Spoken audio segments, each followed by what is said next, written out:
नमस्कार, मैं हूं श्वेता झा और आप देख रहे हैं आज तक। इस वक्त की बड़ी खबर आपको हम बता दें, लखनऊ में सांसद के बेटे के गोलीकांड में अब एक नया मोड़ आ गया है। जी हां, लखनऊ में बीजेपी एमपी की बहू ने घर के बाहर पहुंचकर आत्महत्या की चेतावनी दी। ये वही मामला है जहां पर बीजेपी सांसद के बेटे पर गोली चली थी और बाद में खुलासा हुआ था कि उन्होंने खुद ही गोली चलवाई थी। बात आगे बढ़ी तो मामला पारिवारिक दिखता रहा। अब बहू की आत्महत्या की कोशिश से केस और उलझ गया है।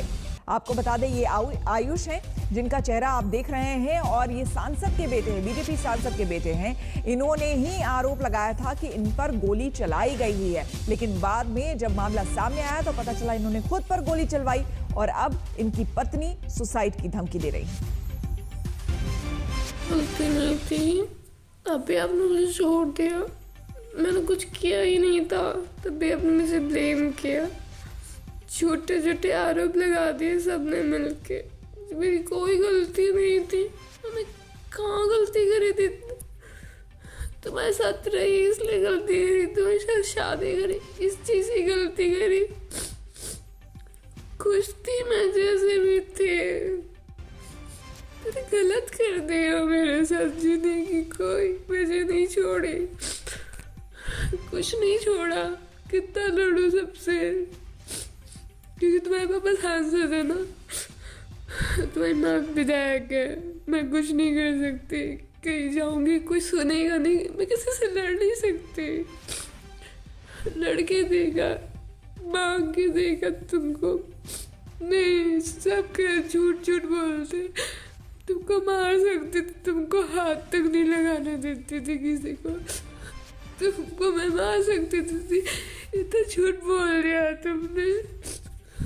मेरे पास कुछ छोड़ा नहीं तुमने, मैं जी हूँ, मैं जीने लायक नहीं छोड़ा। तुम्हारे घर वालों ने मुझे जीने लायक नहीं छोड़ा। तुम्हारे पापा से भी रिक्वेस्ट करी, अभी फोन भी किया मैंने उनको, फोन मेरा काट रहे हैं, सब गलत कर रहे हैं मेरे साथ, वो भी कह रहे हैं, सब कह रहे, सब झूठे झूठे आरोप लगा रहे। मैं जो मर रही हूँ ना, इसकी जिम्मेदार तुम हो, तुम्हारा परिवार, पूरा घर भर है तुम्हारा, क्योंकि साथ ने मेरी जिंदगी बर्बाद करी है। तुम सबको ये करना था, फिर हाँ क्यों किया था सबने शादी के लिए? तुमसे प्यार करने की यही सजा मिली मुझे, कभी किसी से प्यार नहीं करना, कुछ भी कर लेना। मैं तो जा रही हूँ, कभी आऊंगी नहीं तुम्हारी जिंदगी में, इस दुनिया से जा रही हूँ, तुम रहना खुश। और आपको बता दें कि ये मामला सुर्खियों में तब आया जब सांसद के बेटे पर उसके साले ने गोली चलाई। जांच आगे बढ़ी तो पति पत्नी के रिश्तों पर दोनों आमने सामने होने लगे। मैं 6 महीने पहले मैं शान से जीता था, लेकिन इस लड़की ने मुझे ऐसा फंसाया। आज ये मेरे पिताजी को उनसे कह रही मुझे बहू का दर्जा चाहिए। इसको मैं इस देश में कई ऐसे लड़कियां हैं जिनका काम ही यही है। मेरे केस में ना ऐसा होना चाहिए कि ऐसे लोग जो फंसाते हैं, हनी ट्रैप करते हैं पैसों के लिए, अच्छे घर के बच्चों को फंसाते। वो लखनऊ आवास पे दुबग्गा में जो उनका आवास है वहाँ पे वो थे। तो ये बताइए कि अगर कैसे पता मेरी असल में बात हुई थी आयुष से, जब वो वहाँ पे थे तब भी मेरी व्हाट्सएप पे बात हुई थी। उसके बाद मैंने बोला ठीक है। तो उस दिन एक्चुअली मैं बहुत ज़्यादा परेशान, तो मैंने बोला उस दिन मेरे दिमाग में कि मैं सुसाइड कर लेती हूँ, क्योंकि मेरी फैमिली दोनों तरफ से, एक मेरे ससुराल भी मेरे साथ नहीं, मेरा मायका भी मेरे साथ में नहीं है। तो मेरे दिमाग में विचार रहा था कि मैं करूँ क्या, कहाँ जाऊँ, क्या करूँ, क्योंकि मेरे पास कोई ऑप्शन अब नहीं है। मैं अकेली हो चुकी हूँ पूरी तरीके से। क्या चाहती हैं, सरकार से क्या चाहती हैं, पुलिस से क्या चाहती हैं? मैं बिल्कुल ये चाहती हूँ कि अब मैं पत्नी हूँ उसकी, मुझे पत्नी का हक चाहिए, जो कि वो लोग नहीं दिए हैं आज तक।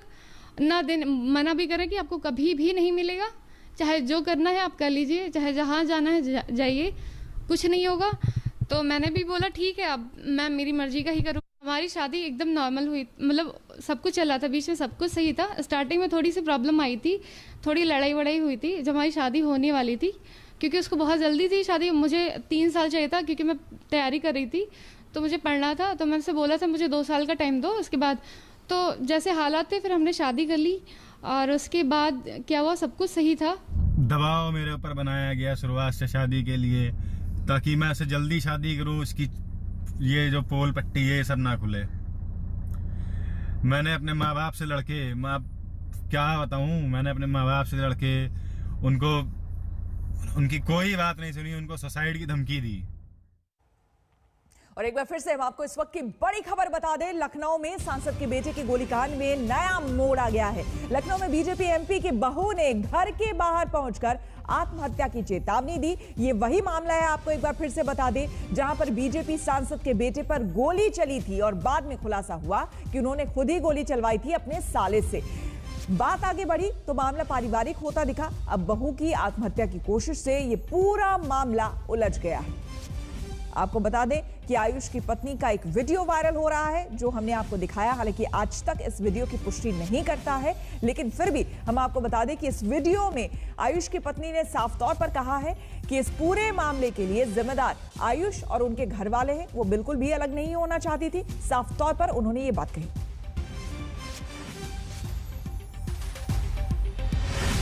हाथ उठाया उसने मेरे ऊपर कई बार। मैं क्या किससे बताऊं यार, फैमिली वालों से मैं बता नहीं सकता, किसी से तो मैं बता नहीं सकता। मैं सह रहा था, उसके पूरे घर को मैं पाल रहा हूँ, पूरे घर को तो मैं पाल रहा था उसके।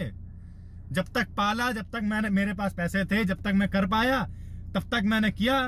उसके बाद जब मैं नहीं कर पाया, मुझे प्रॉब्लम हुई, आर्थिक स्थिति मेरी बिगड़ी, तो मैं बेकार हो गया। मतलब सब कुछ चला था, बीच में सब कुछ सही था। स्टार्टिंग में थोड़ी सी प्रॉब्लम आई थी, थोड़ी लड़ाई वड़ाई हुई थी जब हमारी शादी होने वाली थी, क्योंकि उसको बहुत जल्दी थी शादी। मुझे 3 साल चाहिए था, क्योंकि मैं तैयारी कर रही थी, तो मुझे पढ़ना था। तो मैंने उनसे बोला था मुझे 2 साल का टाइम दो। उसके बाद तो जैसे हालात थे फिर हमने शादी कर ली, और उसके बाद क्या हुआ, सब कुछ सही था। और एक दिन सिर्फ हमारी लड़ाई हुई थी, फ़ोन को लेकर के। फ़ोन हमारा टूट गया, उसके भी टूट गया था, इसी वजह से सिर्फ लड़ाई हुई थी। मेरे एक बेटे की शादी और है, वो हो जाएगी तो तुम्हारी भी कर देंगे, मगर वो मानने के लिए तैयार नहीं था।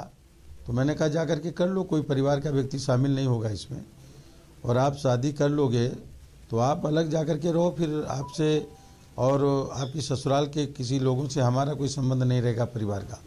तो हमारे परिवार के किसी व्यक्ति से, उनके ससुराल वालों से कोई संबंध नहीं था।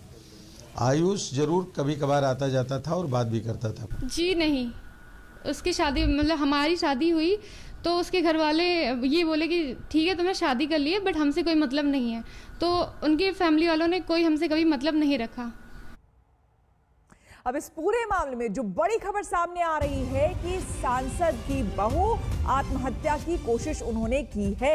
आपको हम बता दें, हालांकि उनको फिलहाल जो सूत्रों के हवाले से खबर आ रही है, बताया ये भी जा रहा है कि उन्हें शायद अस्पताल में भर्ती कराया गया है। लेकिन उससे पहले आपको बता दें कि लखनऊ बीजेपी सांसद की बहू ने हाथ की नस काट ली है।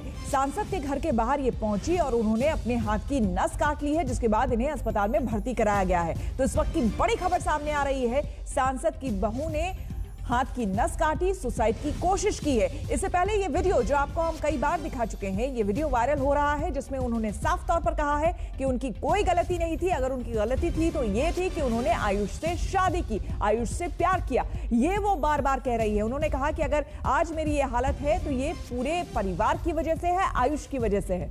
शिवेंद्र श्रीवास्तव हमारे संवाददाता हमारे साथ जुड़ गए हैं ज्यादा जानकारी के साथ। शिवेंद्र, इस पूरे मामले में क्या खबर, अभी आयुष की पत्नी की हालत कैसी है?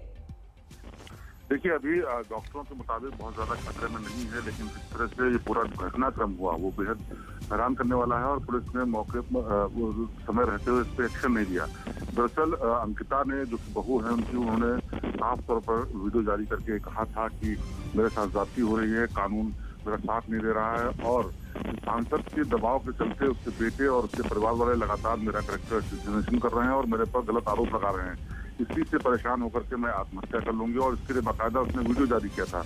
और ये जानकारी पुलिस के पास भी थी, सांसद के पास भी थी, और उसके परिवार के लोगों के पास भी थी। बावजूद इसके किसी ने उस वक्त एक्शन नहीं लिया, और उसके बाद ये लड़की सांसद के घर के पास पहुंची है और वहां पर हाथ में से काट करके आत्महत्या करने का प्रयास किया। उसके बाद रोका गया और उनको अस्पताल भर्ती किया गया है जहां इलाज चल रहा है। हालांकि समय रहते इसको रोक दिया गया था, इस वजह से हालत बहुत ज्यादा गंभीर नहीं है। लेकिन ये पूरा घटनाक्रम पिछले 15-20 दिन से चल रहा है, उससे बहुत साफ पता चल रहा है कि कहीं न कहीं कुछ ऐसा है जिसकी वजह से दोनों लोग एक दूसरे के प्रति बहुत ज्यादा विरोध कर रहे हैं। क्योंकि शुरुआत से ही ये मामला देखा जाए तो बहुत संदिग्ध सा लगा है, चाहे वो आयुष पर हमले की बात हो और उसके बाद उसके साले की गिरफ्तारी की बात हो और उसके बाद एक पति और पत्नी की तरफ से एक दूसरे के ऊपर आरोपों और प्रत्यारोपों की बात हो, तो कहीं न कहीं ये फंसा हुआ मामला लग रहा है और इसकी पुलिस तहकीकात गहराई करेगी तभी साफ होगा।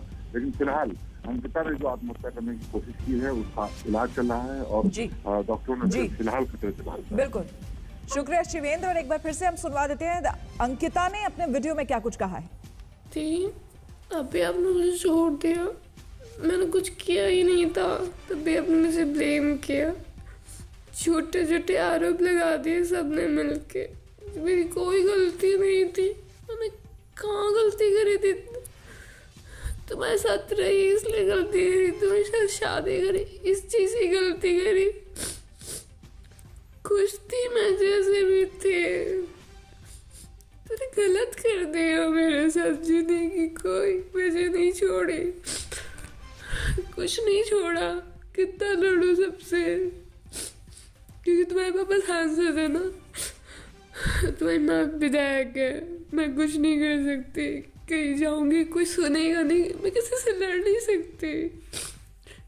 लड़के देगा, मांग के देगा तुमको, नहीं सब झूठ झूठ बोलते, तुमको मार सकती थी, तुमको हाथ तक नहीं लगाने देती थी किसी को, तुमको मैं मार सकती थी, इतना झूठ बोल दिया तुमने, मेरे पास कुछ छोड़ा नहीं तुमने। मैं जी हूँ, मैं जीने लायक नहीं छोड़ा, तुम्हारे घर वालों ने मुझे जीने लायक नहीं छोड़ा। तुम्हारे पापा से भी रिक्वेस्ट करी, अभी फोन भी किया मैंने उनको, फोन मेरा काट रहे हैं, सब गलत कर रहे हैं मेरे साथ, वो भी कह रहे हैं, सब कह रहे, सब झूठे झूठे आरोप लगा रहे। मैं जो मर रही हूँ ना, इसकी जिम्मेदार तुम हो, तुम्हारा परिवार, पूरा घर भर है तुम्हारा, क्योंकि सबने मेरी जिंदगी बर्बाद करी है। तुम सबको यही करना था, फिर हाँ क्यों किया था सबने शादी के लिए? तुमसे प्यार करने की यही सजा मिली मुझे, कभी किसी से प्यार नहीं करना, कुछ भी कर लेना। मैं तो जा रही हूँ, कभी आऊंगी नहीं तुम्हारी जिंदगी में, इस दुनिया से जा रही हूँ, तुम रहना खुश। हम रुकेंगे यहाँ पर एक छोटे से ब्रेक के लिए, बने रहे हमारे साथ, देखते रहिए आज तक।